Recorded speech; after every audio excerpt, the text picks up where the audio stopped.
Всем привет! Я обратил внимание, что больше всего на моем канале просмотров роликов, посвященных всяким железкам.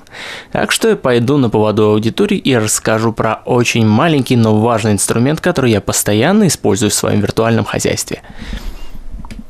Я в него говорю прямо сейчас, и зовут этого зверя Samson C03U. Это конденсаторный USB-шный микрофон с переключаемой направленностью. Работает как кардиоида, восьмерка или круговой микрофон. Для тех, кто не знает, кардиоида – это направленность, при которой микрофон ловит звуки только перед собой, как сейчас. Восьмерка – спереди и сзади, круговая же характеристика говорит сама за себя. А за остальными подробностями милости просим в Google. Вернусь к микрофону. Попался он мне совершенно случайно на нашей же барахолке. Почему-то такими игрушками балуются рэперы. Собственно, у одного такого я микрофончика купил в полном комплекте. В коробке были сам микрофон, чехольчик, стойка на стол и держатель типа паук, которому пришлось поменять резинки, поскольку старые очень сильно порвались. Все, практически. Как сие чудо звучит, можно прекрасно слышать, потому что я вот в него как раз и говорю. Голос таковой и является его главным применением, особенно если не требуется абсолютной синхронности. Ну и пробегусь по плюсам. Чистейший plug-and-play. Работает сразу, без проблем, стоит только подключить. Очень мощное чутье и низкий уровень шумов. С моим гудящим компом рядом выдает где-то минус 45-50 дБ в тишине. Повторюсь, переключаемая направленность. Восьмерку прикольно юзать во время парного разговора, кардиоиду в одиночку. В комплекте шел еще длиннющий кабель. Точно не замерял, но метра 3, кажется, будет. Обычно на этом все ревьюеры заканчивают, а я пойду дальше глубже. Производителем микрофон позиционируется как профессиональный для записи вокала, акустических инструментов и всякой дребедени типа барабанных тарелок. Мой опыт говорит немного о другом. Микрофон показывает себя просто прекрасно именно для работы с голосом. Не вокалом, а голосом. Нужно что-то быстро, качественно записать, начитать, озвучить. Самое оно.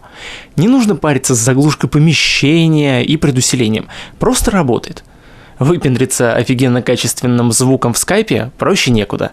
Я так с товарищем записал подкаст на расстоянии где-то километров так в 300, а звук, как будто вот сидим рядом. Проще говоря, отличный войсоверный микрофон. Хотя акустические инструменты и вокал пишутся очень ровно и не шумно, что хорошо для последующей обработки. А теперь сладкое. Ибо какой обзор может проходить без явных косяков? Сначала, что попроще. Перегрузки он переваривает плохо, ибо все преобразуется внутри, и если что не так, он просто запирается, а не перегружается. Если говорить грамотно и не истерить, то все будет спокойно и правильно. Теперь для более прошаренной аудитории. Микрофон категорически не предоставляет возможности мониторить себя во время записи. Это жестокий фейл, но если внимательно следить за индикаторами, то жить можно. Но самым страшным для меня оказался категорический отказ микрофона штатно работать с ASIO. Кто знает, что это, меня поймет. Кто не знает, с этим заморачиваться не надо.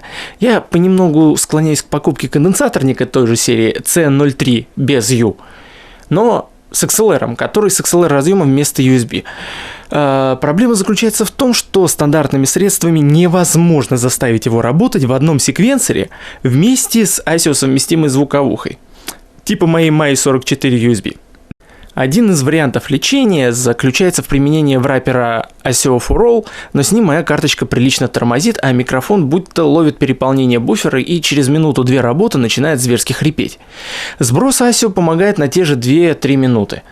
А если буфера подкрутить, то можно столкнуться с тем, что сигнал с микрофона во время записи ставится чуть позже, чем требуется. Его надо вручную подгонять по таймлайну.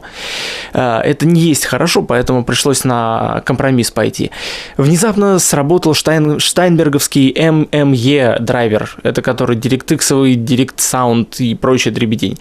Потребовалось, правда, отключить входы звуковой карты, но включаем микрофон, отключаем эти входы, и оно начинает работать. То есть он хотя бы ставит где надо. Да, нет никакого мониторинга, нельзя в реальном времени отслушивать эффекты, но зато хотя бы очень чисто пишет.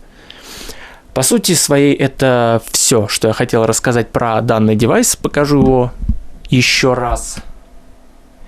Не буду зверски рекомендовать его или днить, но если попадется бэушным за треть или там за полцены, брать сразу. Это видео информативно.